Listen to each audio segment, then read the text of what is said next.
Relationship with our family. Family problems are nothing new. In a fallen world, those we should love the most, our families, often becomes the ones we fight with the most. The Bible doesn't gloss over sin, and it records a number of family problems, starting with Adam's blame shifting with his wife as a target. Sibling rivalry crops up in the stories of Cain and Abel, Jacob and Esau, and Joseph and his brothers. Jealousy among wives, one of the negative consequences of polygamy, is found in the stories of Hannah and Leah and Rachel. Eli and Samuel dealt with wayward children. Jonathan was also murdered by his father Saul. David was broken-hearted by his son Absalom's rebellion. The Bible has a lot to say about relationships, including family dynamics. The first institution God established for human interaction was a family. He created a wife for Adam and joined them in marriage. Citing this event, Jesus later said, "What God has joined together, let no man separate." God's plan was for one man and one woman to remain married until one of them dies.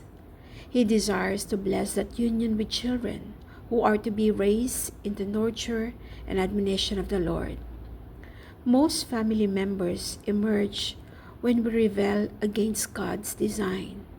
Adultery and divorce all cause problems because they deviate from God's original plan. The Bible gives clear instruction about how family members are to treat each other.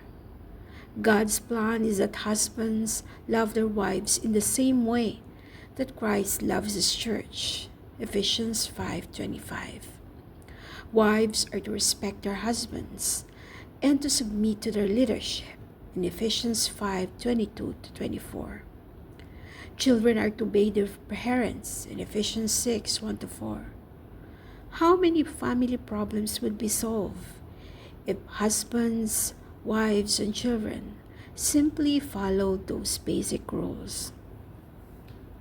The key to harmony is not one we naturally want to apply. Ephesians 5:21 says to submit to one another out of reverence for Christ. Submission is in direct opposition to our flesh's desire to rule and have its way. We defend our rights, champion our causes, defend our opinions, and assert our own agendas whenever possible. God's way is to crucify our flesh and submit to the needs and wishes of others whenever we can. Galatians 5:24. Jesus is our model for that kind of submission to God's will. When they hurled their insults at him, he did not retaliate. When he suffered, he made no threats. 1 Peter 2:23. Instead, he entrusted himself to him who judges justly. Most family problems could be lessened if we all followed the instructions in the Bible. Do nothing out of selfish ambition or vain conceit. Rather, in humility, value others above yourselves, not looking to your own interests, but each of you to the interests of the others. Philippians